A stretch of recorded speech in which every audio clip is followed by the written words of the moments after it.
This week I learned 6 years, that's far too short of a time to live among such admirable and excellent hobbitses. But hey, here we are.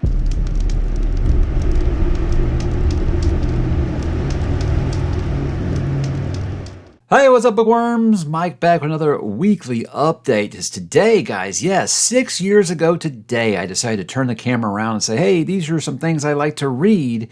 And I never thought that there was that many people out there who gave a damn about what I was reading. But hey, I'm glad that we're here, and hopefully we can continue to do this for the foreseeable future. So a very, very interesting week, and we're going to dip into it like usual, guys. We'll begin by talking about what am I reading. I did complete Speaker for the Dead. Now, this is the sequel to Ender's Game. And I guess you would say light spoilers for Ender's Game here. Not very much, because I don't want to ruin that book for you, because it's, my second favorite sci-fi book of all time. But I was warned going into this, it's very, very different. So I expected that. And yes, I can confirm, guys, it is very, very different. I will say I did enjoy this book. I want people to understand that up front, because people automatically thought that I did not like it. And I have no idea why, because yes, it was not going to surpass Ender's Game for me. That would be damn near impossible. But with this, it's very different in the regard of I want to know what happens in the aftermath of Ender's Game. It was such a time jump because of time dilation and things like that with space travel. 3,000 years have went by since the ending of Ender's Game. And I hear these references the whole book about things that happened back on Earth after, the end of the first book. And I'm like, I want to know about that stuff, not what we're doing right now. So I think in that regard, I was so curious about what happened during that time period, which I found out is in Ender's Exile, I could actually go back and figure out those things if I want to, because there is the Shadow Saga, which is what I think I'll be angling for towards after this. That's what I'll be going for after this. But with this, I gotta say, look, I wanted to know more about Peter, what happened with Peter, because he talks about some things in here briefly about what happened with his brother Peter, and it's just like, what? Are you kidding? Well, you're going to just drop that, and I have no idea about how that all happened. So apparently, I can go back and read about those things. The biggest thing for me with this is I wasn't nuts about the church politic and the versus the speakers, the Catholic Church versus the speakers and things like that. That wasn't really exactly what I was hoping for. The first book was very much more military sci-fi, obviously, and this is very much more spiritual, finding yourself, dealing with guilt, your redemption arc, I guess you would say. And a lot of people will say it is a much more philosophical journey for Ender in this. And I can see that. And I can appreciate it. I appreciate those things. It's a character I really did enjoy, obviously, with the first book. And I wanted to know more. And seeing him at this age and kind of this stage in his life where he's very much at a crossroads, I can appreciate it. I appreciate what he was doing here. The fact that apparently Orson Scott Card, this was the book he wanted to write, not Ender's Game, but he knew that he couldn't publish this first. And there's a lot of people who will say they like this better than Ender's Game. And I think if you are that type that likes your philosophical sci-fi much more than, the Intergalactic War, I think that maybe you probably will like this. I think Sun Eater fans would probably like this quite a bit. However, Ender is like the opposite of Hadrian, where Hadrian's got no regrets about what happened.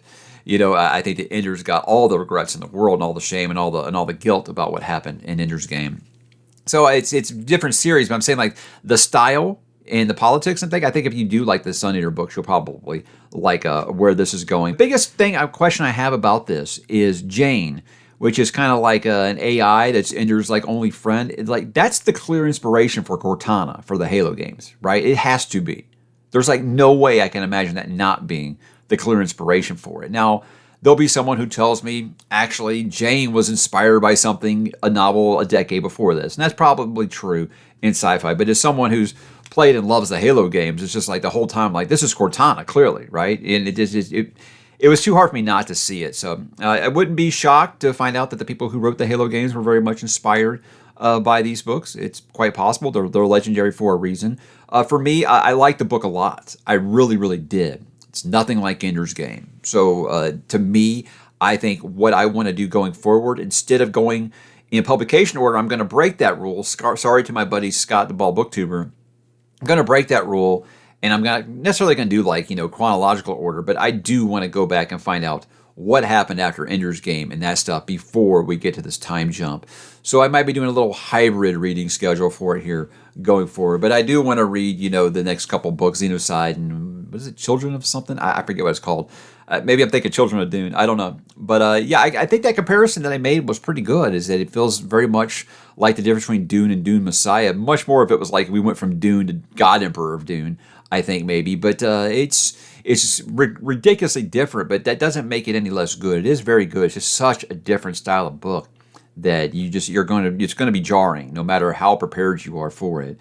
But I did like it a lot. And the whole thing is, I'm not going forward only because I want to know the stuff that happened before. So that's why I would say I would be going back to the Shadow Saga after this instead of continuing with the Ender Saga. And that's what a lot of people recommended that I do. And you were right. I'm about, gosh, damn near the end of From a Buick 8 by Stephen King. Dang, I was trying to finish it before I record this video, and I was like, whatever. So the thing is, I'm so close to the end, I feel like I can talk about it enough to where I don't need to talk to you again about it next week. I'll save it for Into the Multiverse, but just my brief thoughts on it right now. I think that this is very much a story of the truth won't always set you free kind of thing, because I like the idea of, Ned, this character, his father passes away, and trying to get to have that, hang on to his dad, is to kind of hear these stories from his old cop buddies kind of thing. And you get to know more and more about this car, which is clearly otherworldly of some sort. And it's a very interesting concept. I do expect a little bit better character work for King, honestly. It definitely feels like it's not really hitting those beats you usually get with Stephen King, but doing the back and forth between now and then, he does that really well, obviously.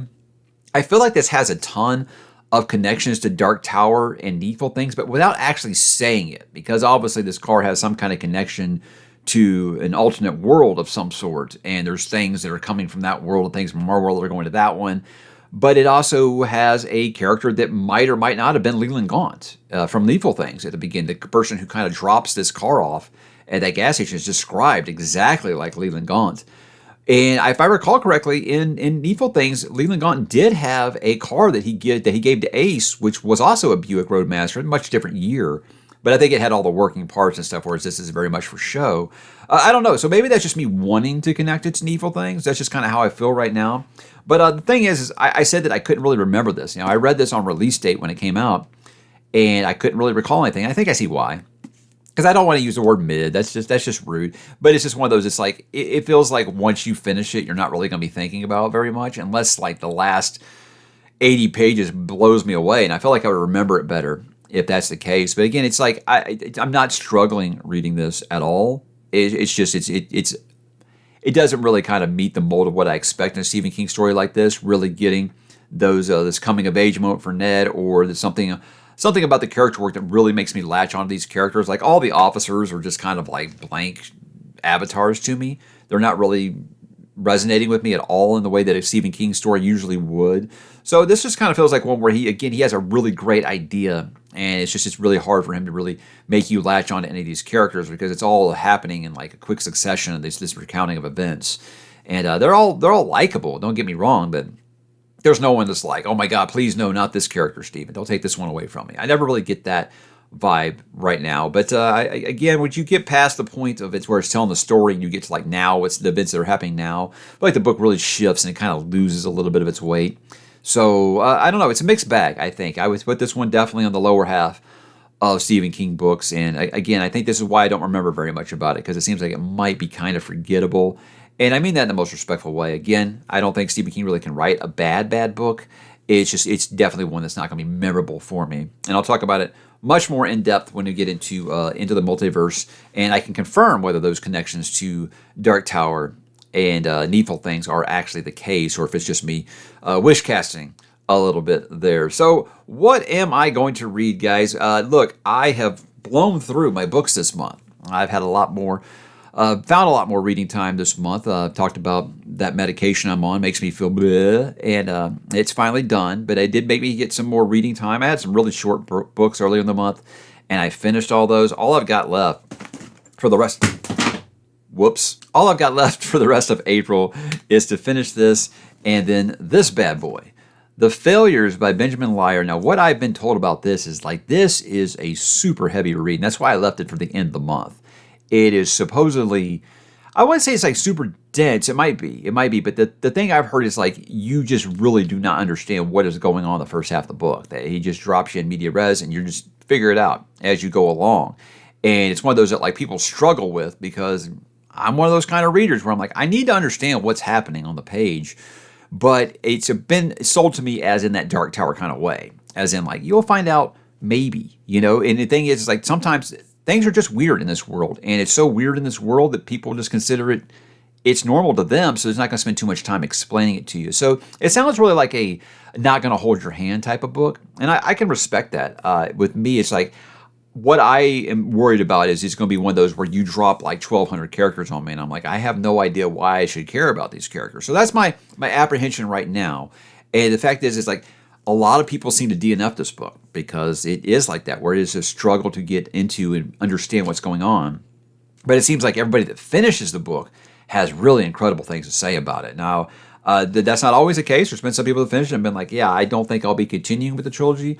But enough people that I trust that are Dark Tower fans have really, really sold me high on this book. So that's why I think I'm going to go into it with a lot of patience. I'll have 2 weeks now to read it probably before the end of the month. And that's great. So I can kind of take my time with it. But I'm excited for it for sure. But it is one of those where I'm kind of like, oh no, is this going to be another one of those where it's just like, there's just so many characters. Where am I going to store all this memory? It can feel like that sometimes. But that's really all I have left for the month, guys. And then I'll start getting into my May reads, which I haven't exactly nailed down yet. I know a couple that I'm going to do, but I haven't nailed down everything I'm going to do. So I don't know what I'll be reading after the failures, but that seems to be a book I'm probably going to take a week and a half, 2 weeks probably to read. So that's why I kind of scheduled it this way. And hopefully it does meet the expectations that I do have for it. How about this week on the channel? Did a couple things, guys. I did my book haul for March. Always a fun time to do a book haul. Again, I don't think that if you're a constant watcher of the channel, you need to know why I do book hauls. It's my way of saying thank you to everybody who sends me things, and publishers and authors that I'm trying to put a spotlight on.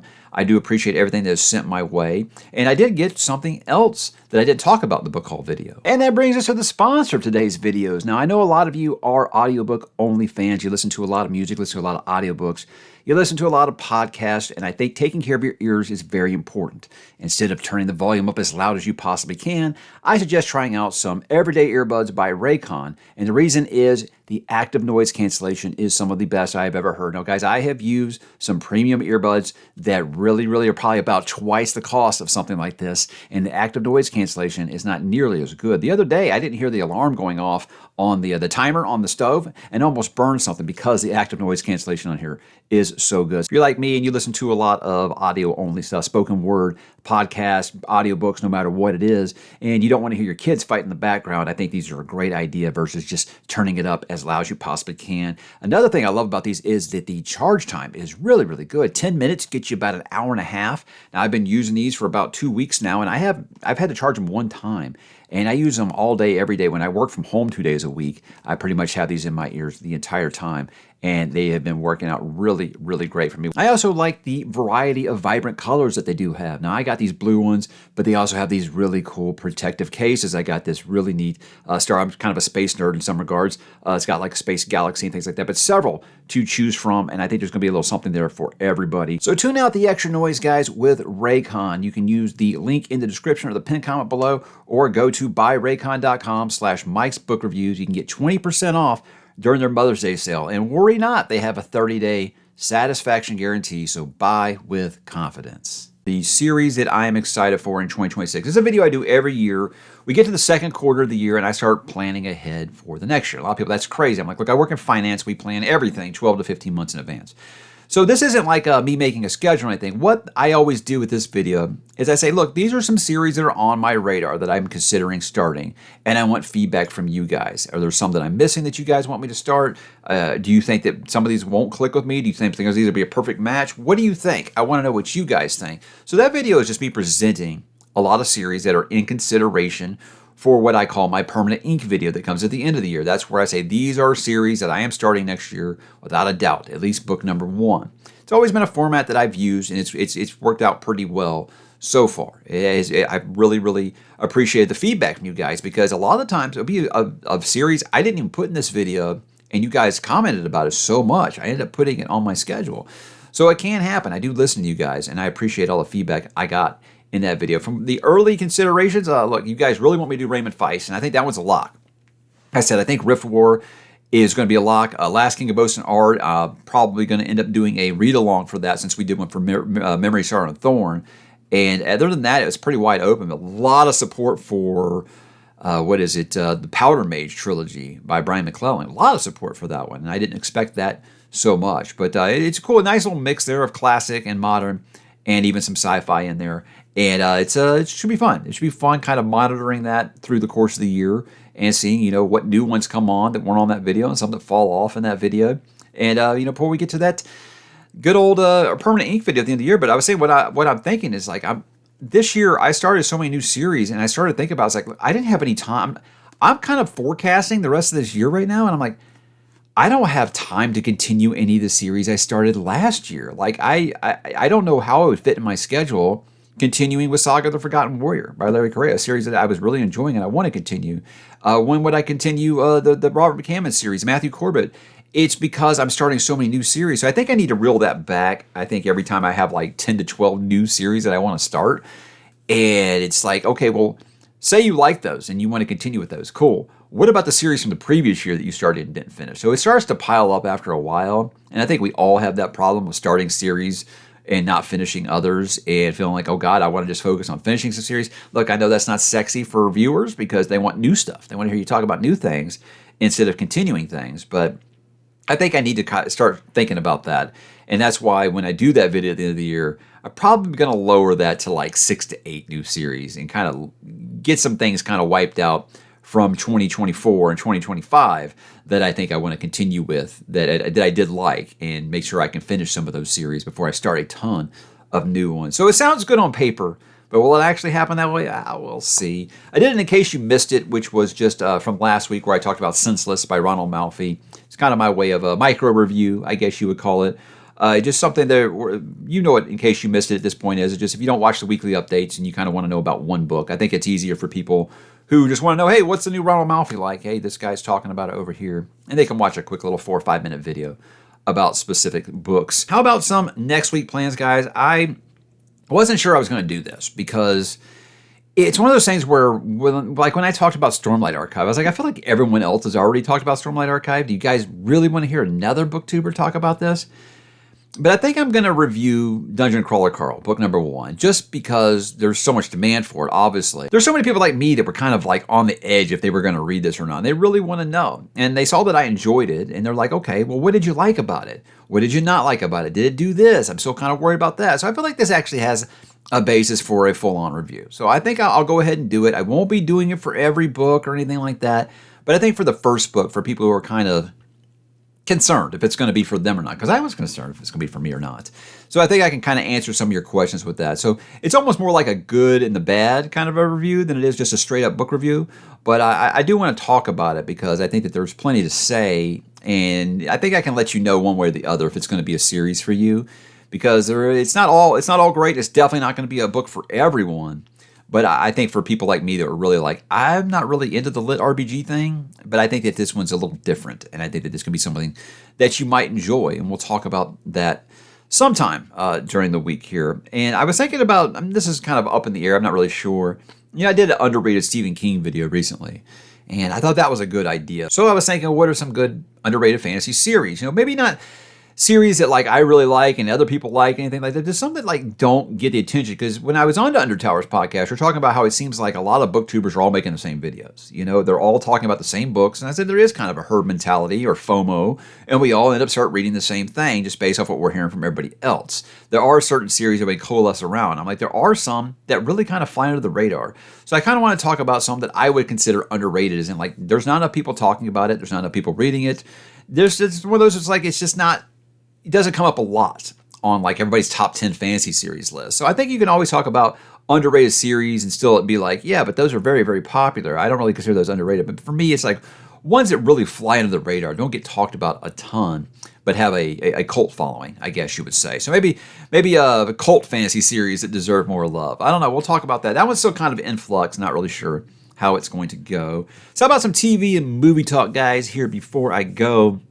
Got to talk about what's going on at Prime Video with Jennifer Salke. She is very much the Kathleen Kennedy of Prime Video. Well, they let her go. They basically eliminated her position, and I don't know really what's going on with Prime Video. They probably have looked at some of the results, some of the feedback for Wheel of Time, for Rings of Power, and things like that, and said, yeah, maybe we're in need of some new leadership. So Mike Flanagan left Netflix and he went to Prime Video, and everybody assumed it was going to be for Dark Tower, and he still wants to. And I think it seems like Amazon's kind of like, I don't know if we should keep sinking all this money in these fantasy series until we know we've got someone in charge who knows what they're doing. So Mike Flanagan is going to be adapting Stephen King's Carrie. Now, first, I always think that Mike Flanagan plus Stephen King equals a perfect marriage because he understands what makes Stephen King books work. With this, I'm like, do we really need a fifth adaptation of Carrie? Like, really, again, you're probably not going to do it better than Brian De Palma did. It's Sissy Spacek's always going to be that character in everybody's head, I think. I want to trust because it's Flanagan, again, but I'm like, that is a super thin book. And you want to make an 8-episode limited series. So you're talking 8 hours to adapt that 260-page book? That's a lot of filler you're going to have to throw in there. Also, you're going to modernize it. You're going to put cell phones and social media. And to me, it's like, look, maybe I'm just being a relic of the past here. But to me, mental bullying sucks. It sucks really bad. You can walk away from it. Physical bullying, you couldn't walk away from that. Teachers would turn a blind eye and be like, "I'm gonna let you get your ass kicked." It was different, and I feel like taking it away from physical bullying into online bullying, I don't feel like it's going to have the same effect. But who knows? I want to say I trust Mike Flanagan for this. I like the casting. There's Summer Howell. She's a pretty good casting, I think, for Carrie. I just don't know if this needs to be made, but I trust Mike Flanagan, so I'll watch it. But I really think that this is a litmus test for them. They're like, look, Dark Tower is going to be very expensive. So how about you do this Stephen King property that we own? And if you get a lot of viewership on it, then you know what? Hey, yeah, maybe we'll go ahead and greenlight season 1 of Dark Tower and give you full creative control. So with Jennifer Salke gone, I'm hoping that they're going to let competent people be in creative control again. That's the hope. That's the hope. You never know, because sometimes it's like, did you replace one tyrant with another? You never know how these things are going to go. But they eliminated the position. I don't know who's calling the shots for Prime Video right now, but I hope it's just going to get to a point where they're like, look, we're going to let some creators create like HBO does. Hopefully that's the model going forward, because I think there's been some really bad leadership in control of these things. But again, Mike Flanagan plus Stephen King, it's always going to get a watch from me. I was going to talk about the Switch 2. It's going a little long already. I don't know. Like the Switch 2, this is the worst rollout I've seen for a new console since the Xbox One. If you guys are excited about it, I don't want to be a wet blanket. The price is ridiculous. $450 with no game and one controller is a lot for a Nintendo console, which doesn't usually do a ton of improvement. Seems like they've been rolling out new versions of the GameCube for 25 years now. But it's the biggest thing for this is I think all of game developers have been waiting. They've been waiting for someone to be that first one to make a major price increase for games. And Nintendo's rolling out $80 digital games and $90 physical. I'm not buying your digital games. And I know what you're trying to do is you're trying to force us to stop buying physical media. It's not going to happen, at least not for me. This just says I'm not buying your system. And you know what? There's no new Zelda game. So you won't even be tempted. A Mario Kart game, yeah, sure, it looks fun. Cool. Mario Kart games are always fun. Is it worth $500?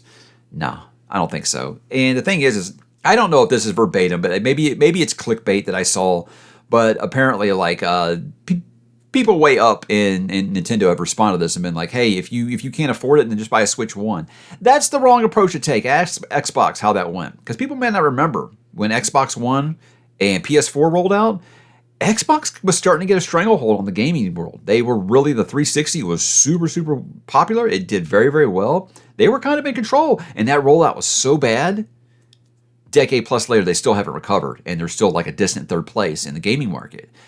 Nintendo, you remember how the Wii U went? You're not invincible. Just because the Switch did well doesn't mean you're invincible. It sounds like you're making a lot of the same mistakes again. So, look, my kids are going to pressure me for it. It's not going to happen. Not at this price point. And again, I refuse to pay those game prices. That's ridiculous. And this is just opening a can of worms. Now, Grand Theft Auto might be $125 when it comes out. GTA 6. They've been begging for someone to be the first to do this so they can start charging $100 for a game. It's bad. It's bad business, man. It really is. And plus with Nintendo, I think Nintendo, they're very much the Disney of the gaming world, in my opinion. is they want to make you pay for everything twice. So that's why they're talking about like an upgrade fee to play Switch 1 games on a Switch 2. They're talking about, re-releasing a lot of these same games and charging full price for them. And they do this thing called false scarcity. They always tell you, hey, our console, look at this. Oh, we didn't know there was going to be such a demand. You can't buy it. And I feel like every other console developer has kind of followed that model now. Let's always just say, oh, there aren't enough. So we're going to, you want this really bad. Oh, you can't buy it. And they just have them sitting in a warehouse somewhere to create hype. And I hate that. I hate that. Just make your product available. If you think you're going to get that many sales, just make them available for everybody. Because I don't understand making a product and not letting your consumer get it. I don't get it. I don't understand. Now, look, I'm just a guy with Wi-Fi. They're the billion-dollar gaming company, but Nintendo really, really annoys me in this way. So at least for right now, I want to play Metroid Prime 4. Of course I do. I don't want to pay that price to do it. I'm not getting $550 in the hole to play Metroid Prime 4. Again, a Zelda game comes out, I might be more tempted because, again, Zelda is my favorite gaming franchise ever. So I might do it for that. And I'm not talking about the Hyrule Warriors. I'm about an actual Zelda game. So it's easy for me to right now say, no, I'm not going to do it. But I think that they're going to regret this. I think this is a really, really bad step because it's been received negatively. Even the Nintendo fanboys, the first day were like, because I said, oh, so they're charging that much for like a bigger screen? And a lot of people snapped at me.